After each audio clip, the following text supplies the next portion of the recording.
Summertime is heating up at Global Voice Broadcasting. Hot music, hot talk, and hot topics. All day, every day, 24/7. You don't want to miss a minute on Global Voice Broadcasting. I highly recommend Ms. Hicks. Her books, her CDs are encouraging. I bought her book, A Hill to Climb.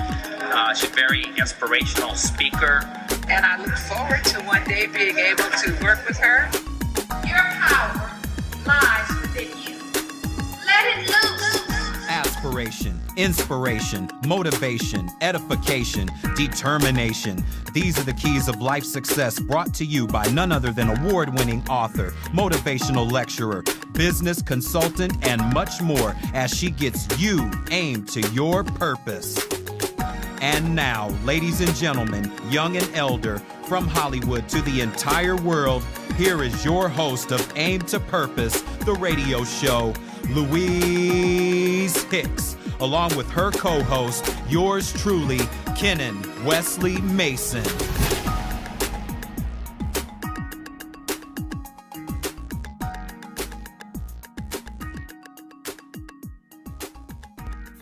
Is it okay to harm someone and get away with it? Is it okay to make laws to protect those with numerous medical malpractice histories? Is it okay to keep quiet when a patient is being harmed? Is it okay to drink, do drugs, and operate on a patient? Is it okay to falsify medical records? Is it okay that there are no laws that protect those harmed by medical negligence? Is it okay? If you answered no, it's not okay, let's knock out medical malpractice. www.NMMAA.org.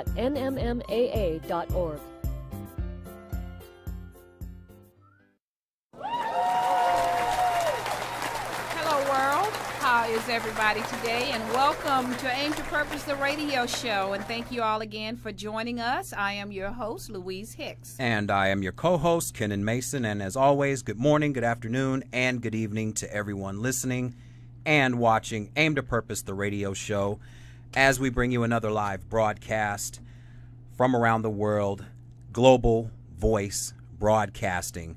Today, medical malpractice, fighting the healthcare system and tort reform, with our special guest today, Deirdre D. Gilbert. And we will be introducing you to our special guest, Deirdre Gilbert, in a little while, because we want to share a little information as to what's been going on first. And first and foremost, we hope everybody had a happy Father's Day. You know, yesterday was Father's Day, and all of the fathers were getting all of their great accolades. My son, Kennon, with his daughter, my beautiful granddaughter, they had a great day and great outing. And you had a great Father's Day, Ken? I did. We first went to Agape International Spiritual Center to see Reverend Dr. Michael Bernard Beckwith, and it was really great to be there on Father's Day as they helped to celebrate, and we were all recognized, and it was great to have that feeling come from the audience in the sanctuary. So it was really nice, and my daughter enjoyed it as well. I know she did. She Yes. loves her father. So we are hoping everybody did have a great Father's Day, and happy after Father's Day, because actually Father's Day goes on in the entire year. They just take one day to celebrate it. So we were really happy that all of you who have your fathers with you enjoyed it. And we're going to get into our special guest here, because we have a great show, and it's a topic that goes without saying needs to be discussed more and talked about more. Medical malpractice, medical negligence, because we know it happens all too often, and often it's silently happens. So that is why we need to shed some light on it, and we have our guest with us that we're going to go ahead and talk to her after we take a commercial break, because you saw the clip at the top of the show that talked about, is it okay? and we want to knock it out. I like that clip. So what we're going to do, we're going to go ahead and take our first commercial break, and then we're going to come back and introduce you to our special guest, Miss Deirdre Gilbert. Yes, it's Aimed at Purpose, the radio show, medical malpractice, fighting the healthcare system, and tort reform. We'll be right back.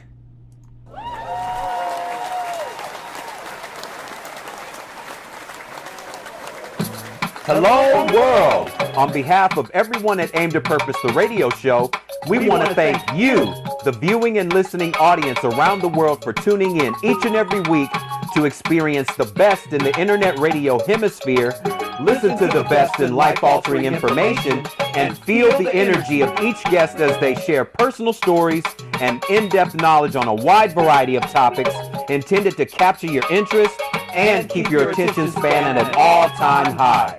Aimed at Purpose, the radio show is about enlightenment, opening the mind to new ideas, and challenging the status quo. It's also about elevation, success, honesty, and universal truth as we enjoy free-flowing conversation in a fun-filled environment. So tell everyone you know to tune in each week and plug into the A2P universe. Your power lies within you, so let it loose. This is Kennon Mason, co-host of Aimed at Purpose, the radio show.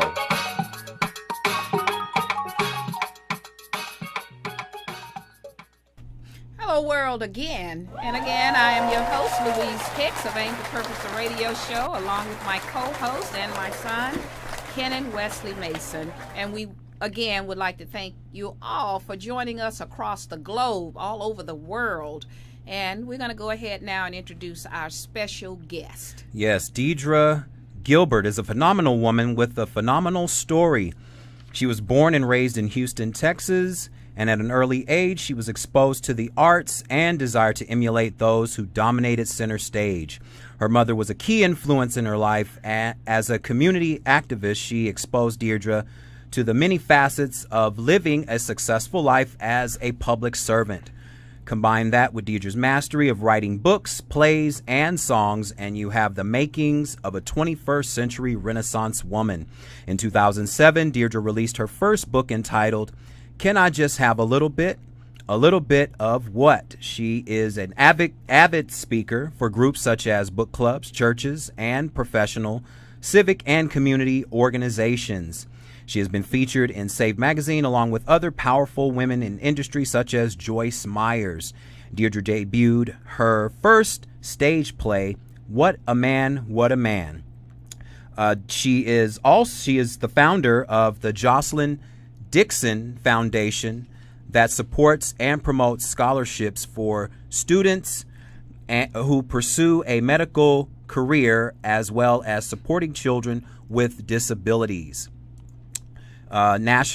She is also the national director for National Medical Malpractice Advocacy Association that she started in 2013. NMMAA, a nonpartisan educational organization, was created to promote transparency, integrity in the medical profession, and accountability. Through our educational endeavor, NMMAA advocates high standards of ethics and morality, ensuring non-abusive of powers entrusted to the profession by the American people. Deirdre simply says, this is our ultimate goal. Deirdre has worked tirelessly with the Black Heritage Society, Greater Coalition for Justice, NAACP, and National Action Network to create the first medical malpractice health initiative. Deirdre says that she wants this organization to be the tool of voice for all Americans. So let's give a warm Aimed at Purpose welcome to our special guest, Deirdre D. Gilbert. Hello, Deirdre. How are you? Hello, Deirdre. How are you?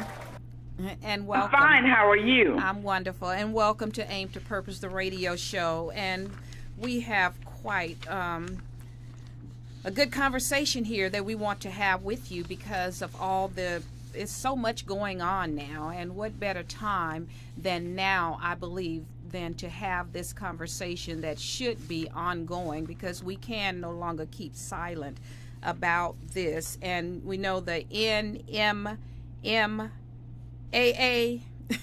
that's a mouthful. That stands for National Medical Malpractice Advocacy Association. Is that correct? That is absolutely correct, and you are right. That is a tongue tire. Yes, it is. But I got it out. Yes, you did. So let's find out a little bit more, because we know you are, from reading your bio, you're very passionate, I can tell, about what you do, and in my conversation with you, I can tell. And this, what you did, as many others have done, you took your pain and you turned it into purpose because of the death of your daughter through medical negligence. And I am sorry to hear that you had to define this purpose through that pain, because it's very painful, I'm sure, to lose your child. So with that said, how did this come about? I know you wrote the book as well, Momma Help Me Please, but how did you come about to start up this organization to advocate about medical negligence? Well, after the death of my daughter, I started to, just kind of research or look around to find out if there was some sort of organization out there that, would actually talk to me. Mm-hmm. And because we kept running up against roadblock after roadblock when we were filing all of the complaints, it didn't seem like there was anybody that, who was there for the people that were being harmed. So it was sort of like, we were just out there by ourselves, and I just felt like I was all alone. So what I did right after my daughter passed away, I did start a blog talk show called Life. Okay. And I started to, at first I was like, well, I'll just do a show for me, just see what I'll do. But then I thought about it, and I started letting those that were harmed or had been affected by medical error to begin to talk. Many of them didn't have an avenue or, anybody to talk to. So this was the first platform that allowed them to speak the truth and to get this stuff off of their chest, mm-hmm. and to just to voice their opinions and their pain. Oh, yes. So with that radio show on Blog Talk, we met about 30,000 people over a course of 2 years. And when did you start this show? When did you met that many people? Yes, they were calling in. We were getting calls and calls and calls all across the country. Mm-hmm. People were wanting to, and it was tell their story, huh? They wanted to tell their story. Now, tell us what happened to your daughter, Jocelyn. That's what inspired you to start the Blog Talk Radio and have people wanting to share their story as well, because all of us do need that support system, and I can certainly identify with that. So tell us your story briefly about your daughter. Oh, we have a caller. Just a second, Deirdre. We have a caller on the line. Caller, and then we want you to tell your story. Go ahead, caller. Can you hear us? Hello? Okay, I'm here with a lot of show. There's a call. I was trying to call in to hear the show, but I can't get online. You're on the air right now. You're calling from a 713 area code, correct? Right. Yes, you're on the air right now. I was trying to call in to listen at the show. Yes, you're on the air right now. What's your name and where are you calling from? I'm calling from Houston, Texas, Okay. Lavella Dixon. Okay, you're trying to listen to the show. So to listen to the show, you need to go to the website, www.gvbstudios.com/show/A2P. Did you get that? I know it's a mouthful too.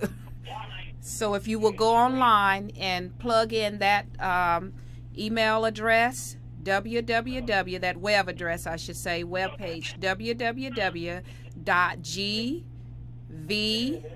like Victor, B like boy, mm-hmm. studios, studios.com/show /A2P, and that's the /, and you can get online and watch the show. She got it. You got it? Okay. Okay, Yeah, she got great. Thank you. Does it say watch? Does it say watch? Yeah, you can. No, you just put in that web address, and you'll be able to bring the show up. Okay. That's actually my mother. Oh, okay. Hello, mother of Deirdre. Then. Oh. Yeah, I think we just hung her up. Okay, I think she got it, Yeah. Deirdre. But Your call has been forwarded to an automatic voice message system. yeah, I think she got it. But anyhow, Deirdre, what we want you to do is tell your story. Hopefully, your mother will get online to see her. Your call has been daughter. forwarded to an auto. Uh-oh. I think we lost everybody in the mix. Hello, Deirdre.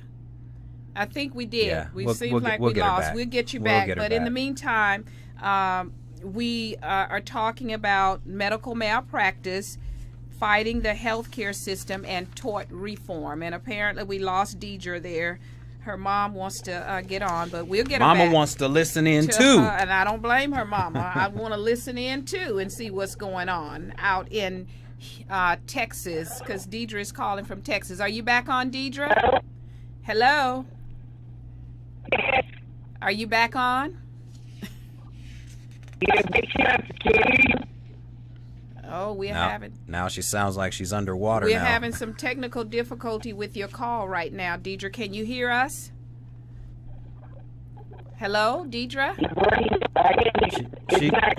She's there, but she's not clear. We're going to try and get a better reception. We're going to see if we can get you back on or get a better reception, because that one is not coming through. You were very clear before. We're going to try. We're going to try and get her again. So- but medical malpractice, while we try to get her back, and maybe we can talk about this as well. What I've noticed is with the healthcare system that we have, what we see now, we see the commercials on television that tell people, you may have seen them too, Oh, yeah. where they tell people, if you've suffered from this illness, or if you had hair loss from taking these medications, you can have a lawsuit on your hands for this malpractice, or for Yes. this these practices that didn't work, and now you have to fight a medical system where they've had total immunity from lawsuits. Right, from lawsuits, and that's why we wanted to talk about this. And Deirdre, are you back? Hello, are you back? I'm back. Oh, There she great, goes. great. We got you now. You got me. Well, great. Sometimes those things happen. You know, we're dealing with technology and things happen, but we're glad to have you back.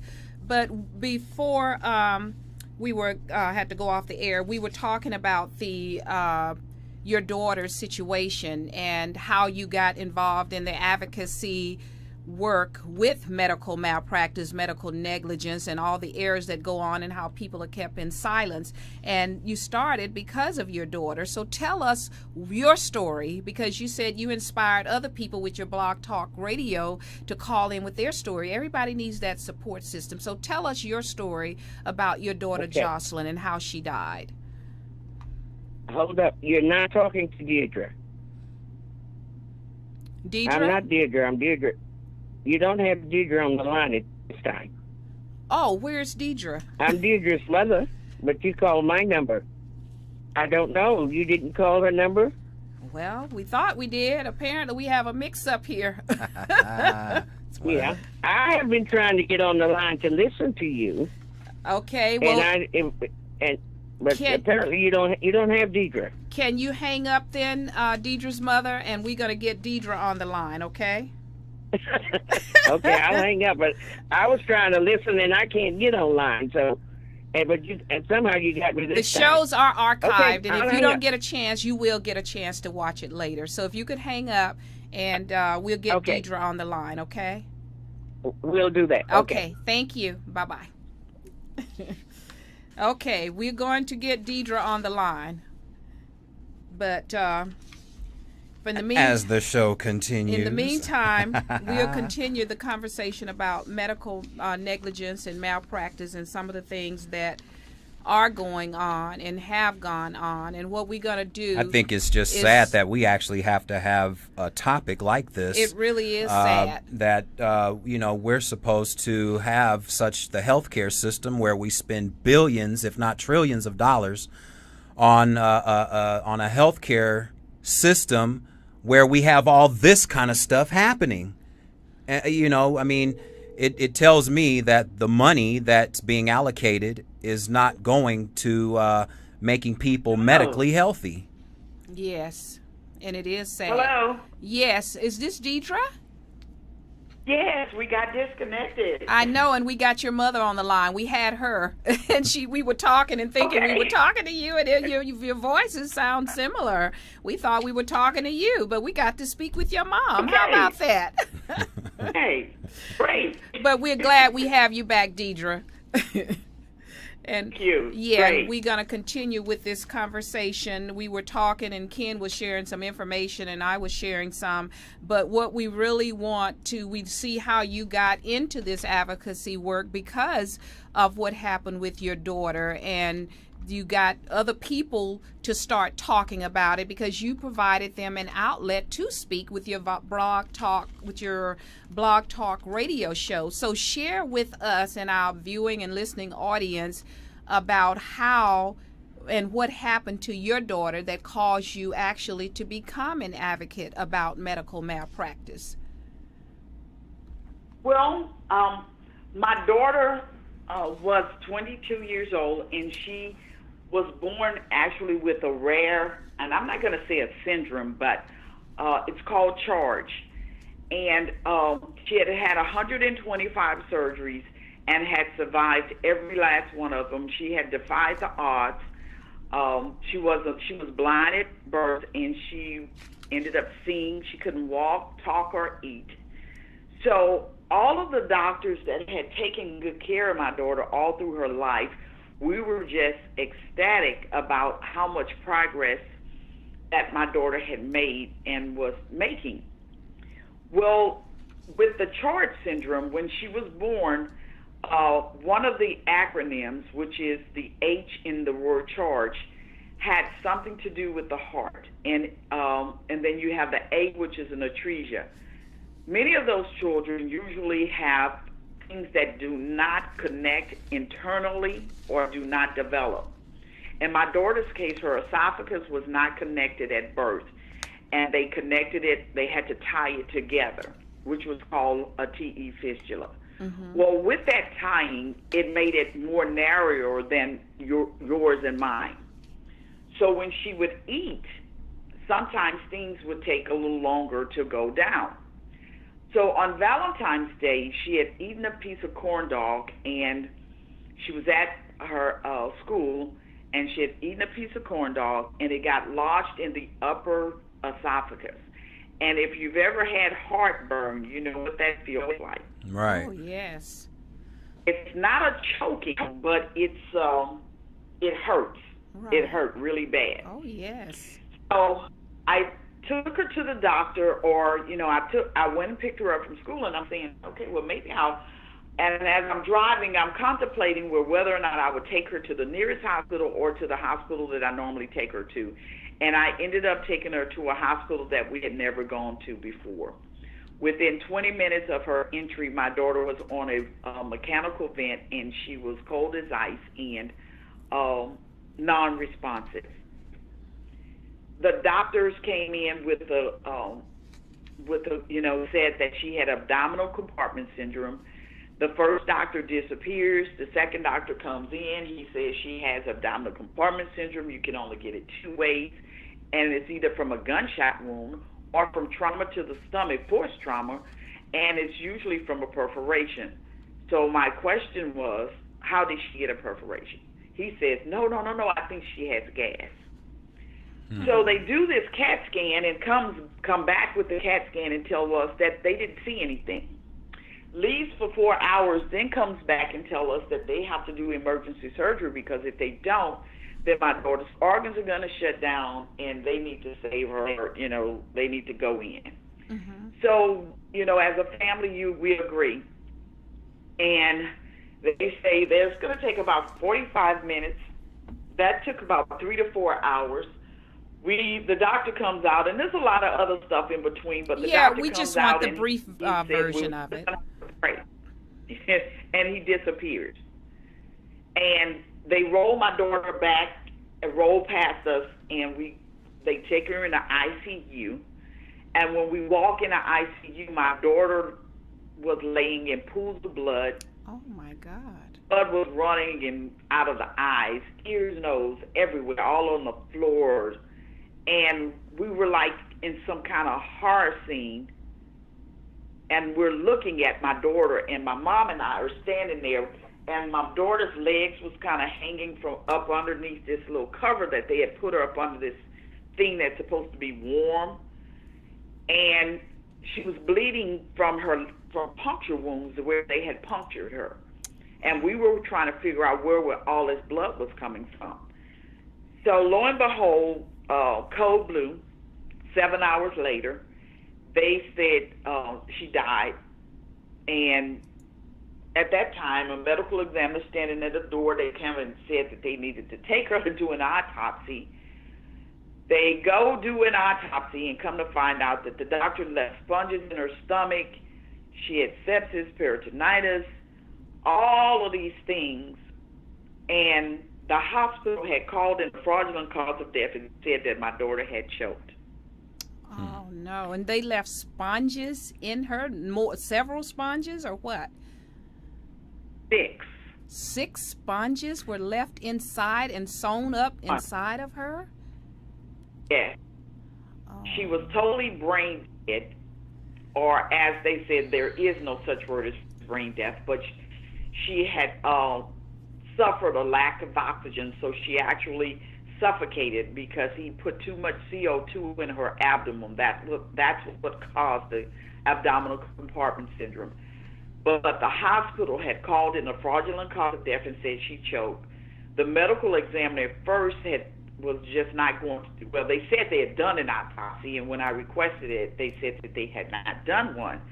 Just so happened God had blessed us where my daughter's body was still there. And I threatened them that I was going to call the police and the media, which I wish I had, but I did not because they agreed to do the autopsy. And that's when they found the evidence. The medical examiner put on my daughter's death certificate that she choked. Even after? That was yes, even after they found out what happened, they put it on there and then tried to blame her disability as her cause of death.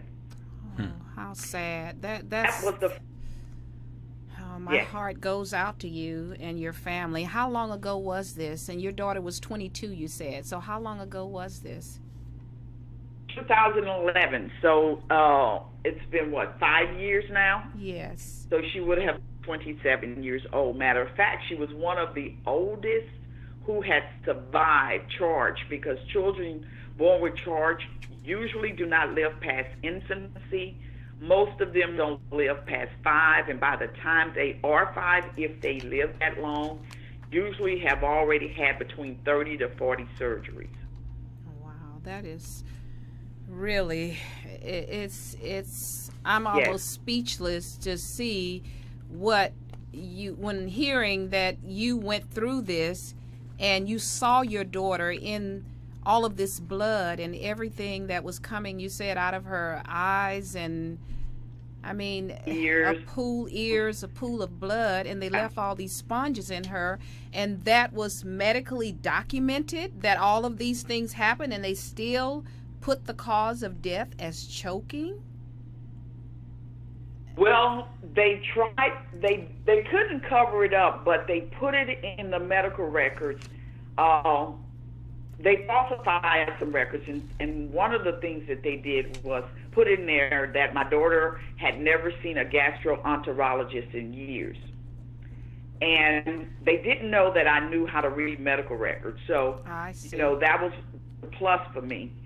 So reading that, we were disturbed because, first of all, neither one of those doctors had ever seen my daughter before, so they would not even know that information.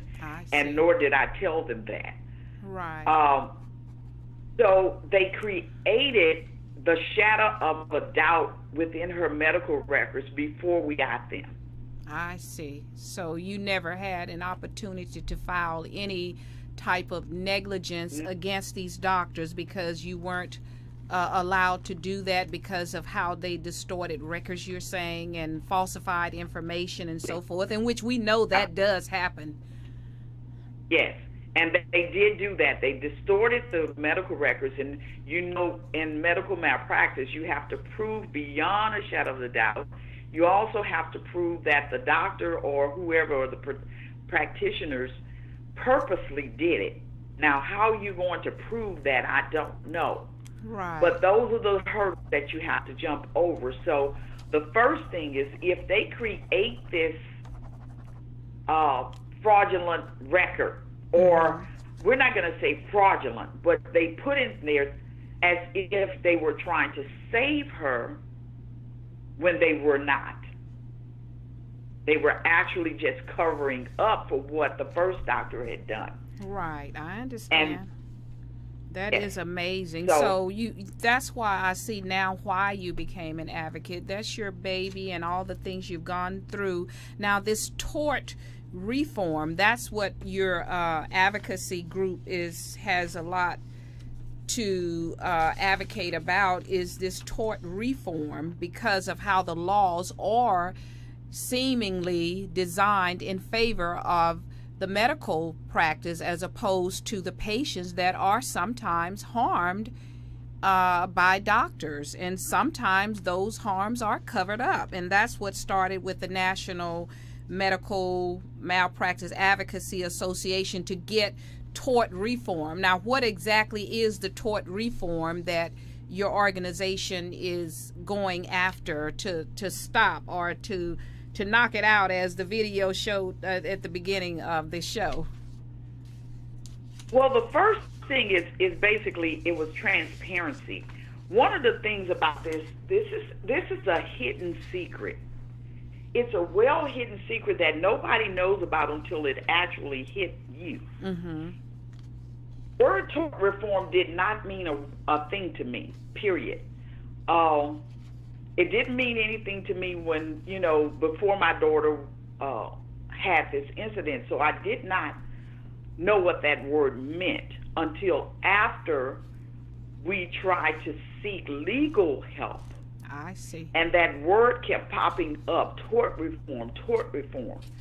So basically, I had to do research. I had to find out what was this word that was causing me and my family not to be able to get legal assistance for a death that we knew they were guilty of doing. Right.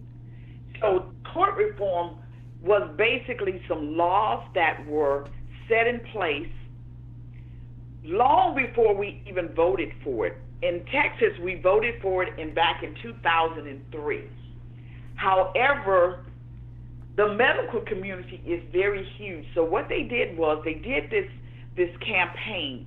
And they were able to get this stuff out on TV and radio, and they began to say that there were fraudulent or frivolous lawsuits, and that doctors were leaving town and that they couldn't practice medicine, that that they were being pushed out of the system because of all of these frivolous lawsuits. Well, the general public, because they did not understand what that was, they took it to the ballot, and people voted for this stuff.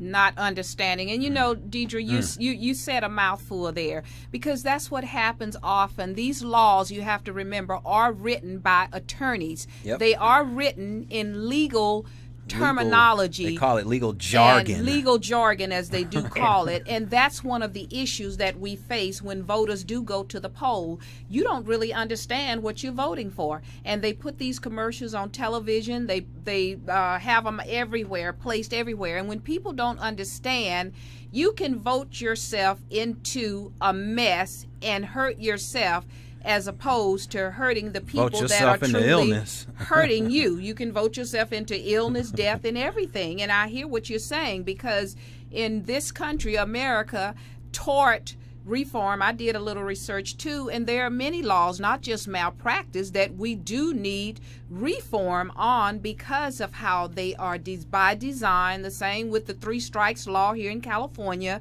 another way of getting people into prison on petty crime when that's how they get free labor. So this stuff is by design, people. So pay attention to what you're voting for. Start doing your own research. Ask questions. And that's the only way we're going to start getting some type of we the people that the Constitution was designed for back in, or I should say in the system, because some of us have never really had, and I talk about that, we've never had a lot of these privileges or democracies that this country is supposed to have. And I mean, I'm so happy that you started this organization, because you talk about doctors that are allowed to practice, and some of them get their license from overseas, and some of them have criminal histories, and some of them don't even have a license, but yet they practice medicine. So how does that happen? That's what we keep asking. Right. You know, we really keep asking that same question of how is it that, matter of fact, they are the only entity that I know of, or profession, that can do anything, and I tell you anything, without any legal consequences. That's right. That's and right. we just don't understand that concept. Yep. Right. You're right. And how that, you know, and what they do is, but by the time we figure out what they're doing, they go behind closed doors and create another law to protect them. And I'm saying, now that's illegal.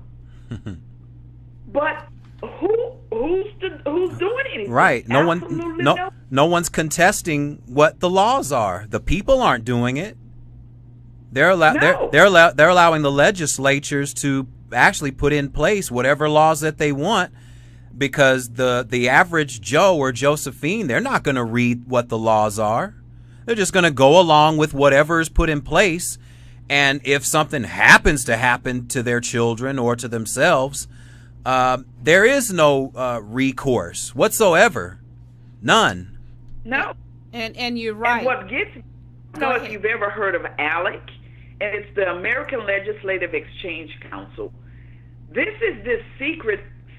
It's a secret, and if you ever get a chance to look at the United States of ALEC, ALEC, it will simply describe to you exactly how they go behind closed doors, and they talk to businessmen, they talk to people who own companies. That's right. And they create the laws that they want, take it to our legislators, tell them what they want, and they put it in the law. Of course we don't even vote for this stuff anymore. That's right. Of course, because our legislators are bought.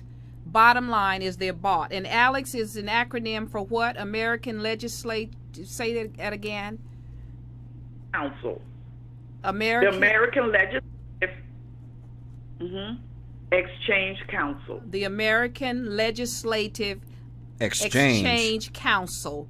So look that up, and that's why we do this show, because this is because of a lack of education, and we don't have a lot of shows out here that are educating the public on what to look for and how to protect yourselves, because our government is not protecting us. Our government is protecting the corporations. The same with the vaccine injuries, the pharmaceuticals. They can't be sued, and they're all part of this medical industry. The medical industry is out of control now because they are protected by our government because of all the money they give to the legislators, the lobbying that they do, and it creates nothing but harm to the public when these doctors are allowed to practice, and you have no recourse or recovery when you are damaged. And I believe if they would put some restrictions there, doctors would be more conscientious about practicing, because in the clip we saw, it was saying doctors are operating on patients when they are drinking or maybe even drunk. So you don't know what you're getting yourself into when you're going in for surgery. Yeah.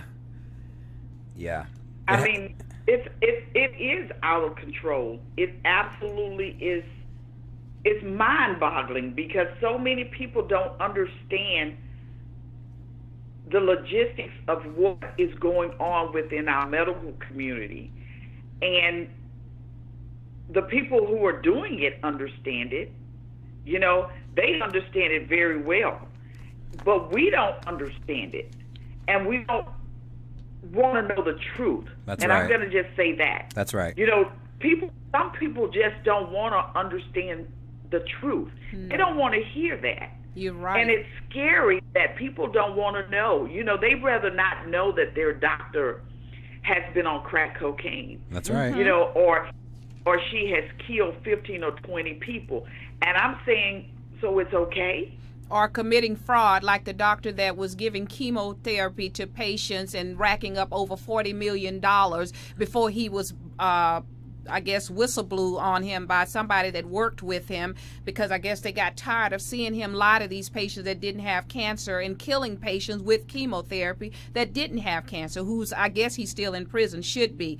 So, Deirdre, we're going to take another break quickly, and then we're going to come back, and we want you to talk a little bit more about the Going Bare Malpractice, and tell us about your event that's coming up in October called Code Blue Conference, and where you're talking about breaking the code of silence. So stand by, and we're going to take a quick break, and we'll be right back. And we're talking to our special guest, Miss Deirdre Gilbert, fighting the healthcare system and tort reform, who has a book out called Momma Help Me Please. And we have a copy of your book there, and I want to definitely get the book and read it, where Deirdre shares the story about her daughter and how her daughter died at the age of 22 in 2011. It's called Momma Help Me Please. So go out and get the book, and we hope to help someone else, so maybe you can avoid what pain that Deirdre went through and how she has turned that pain into purpose. So we'll be right back.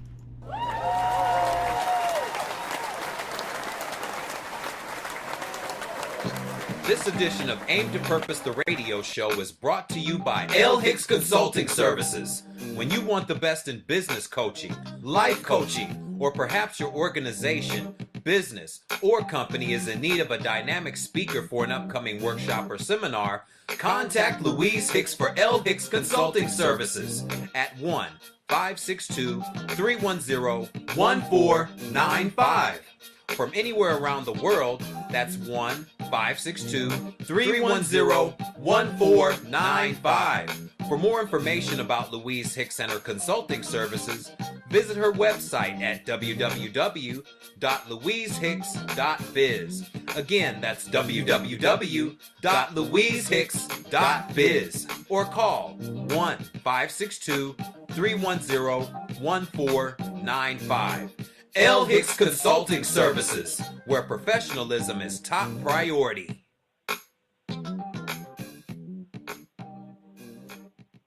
Hello, world, again. We're back, and we're having a great conversation with our special guest, Ms. Deirdre Gilbert, on medical malpractice, fighting the healthcare system and tort reform, which her organization is National Medical Malpractice Advocacy Association, NMMAA, where they have formed a national alliance to help knock out medical malpractice. And we left off with we have about 5 minutes left or so, Deirdre, so we want to briefly share with us about guardianship abuse and kidnapping and the Going Bare malpractice. What does all of that mean?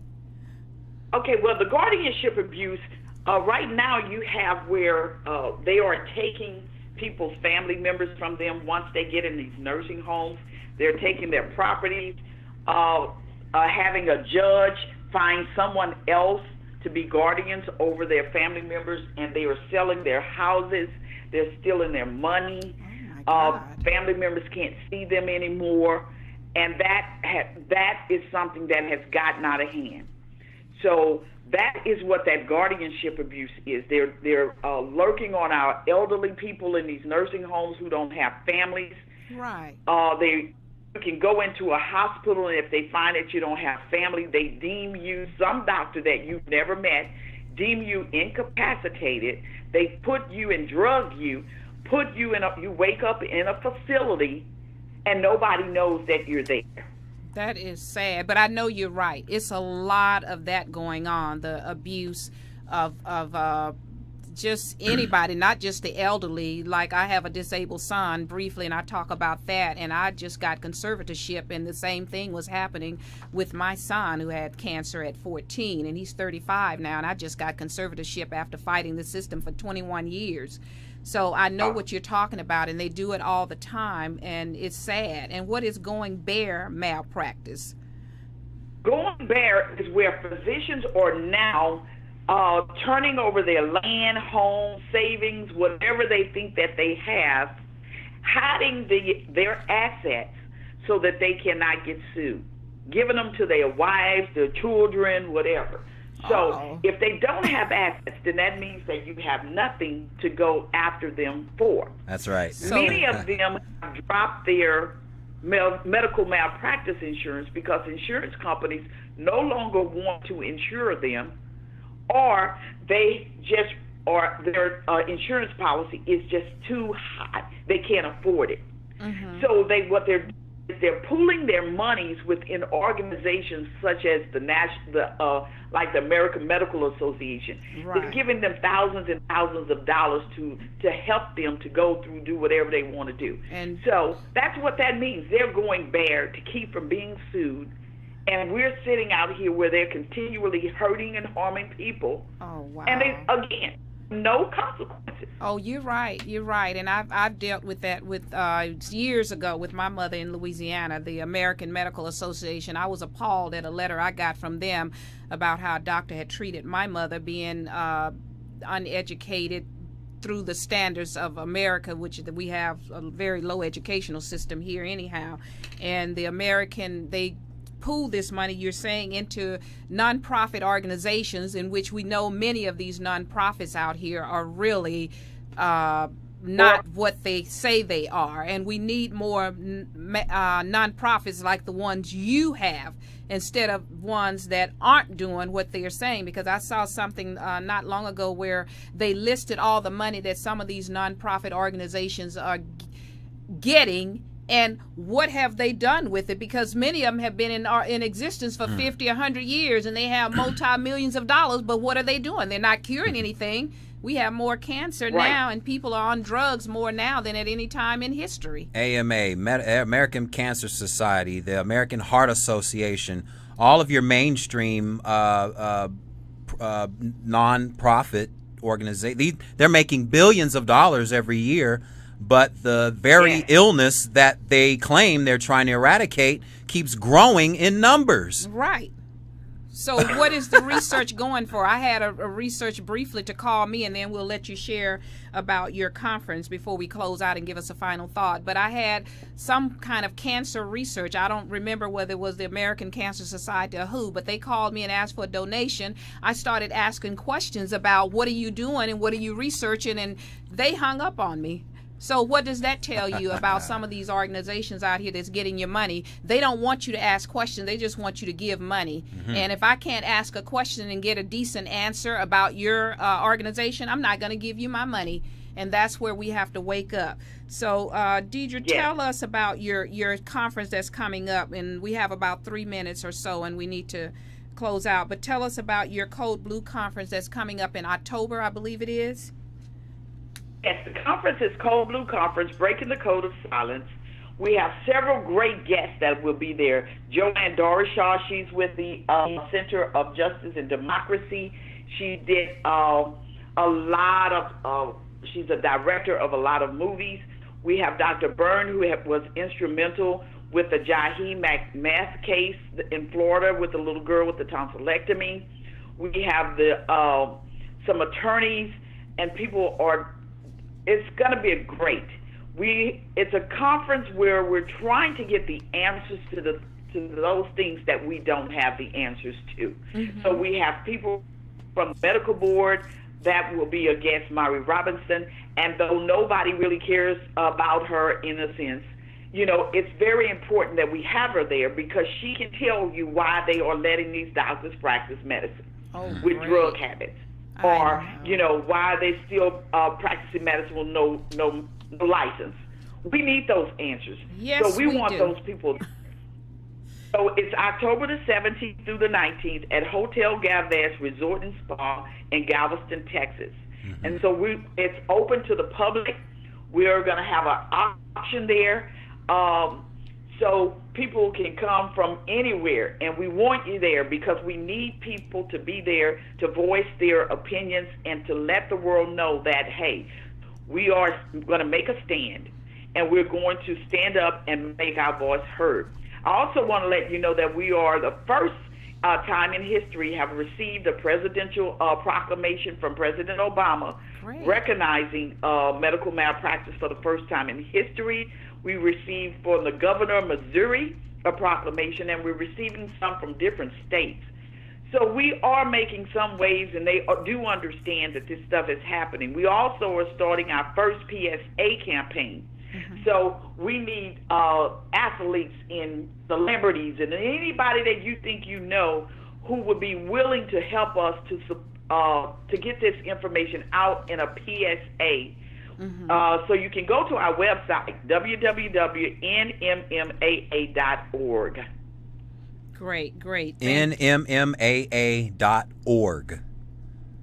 Yes. And that will provide all the information, and that is so great. And I want to just make note quickly that you did point out that you have doctors, attorneys, and other healthcare professionals within this organization that will be at this conference and who are willing to speak out, because all doctors are not bad doctors. That's we right. have some great doctors in America. My son had some great doctors. He had some doctors now that are good, but there are some bad doctors. I've had some myself, and I can attest to that. So it's important to get your medical records and review them, because you do have that right under law. I don't know about in Texas, but I know here you do, because I've gotten mine and was appalled what some doctors had written. So do that, and just give us a final thought within a minute, and we have to wrap it up. And thank you so much for coming on. So give us a final thought.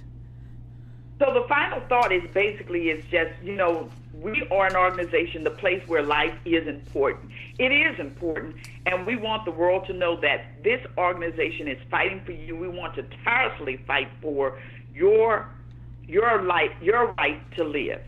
And that is our final thought. We want you to, at the Code Blue Conference, we want everybody there. Join our membership through NMMAA, and I'm getting tired tongue. It's a mouthful. Anything that is on our website. Absolutely, and that's www.nmmaa.org.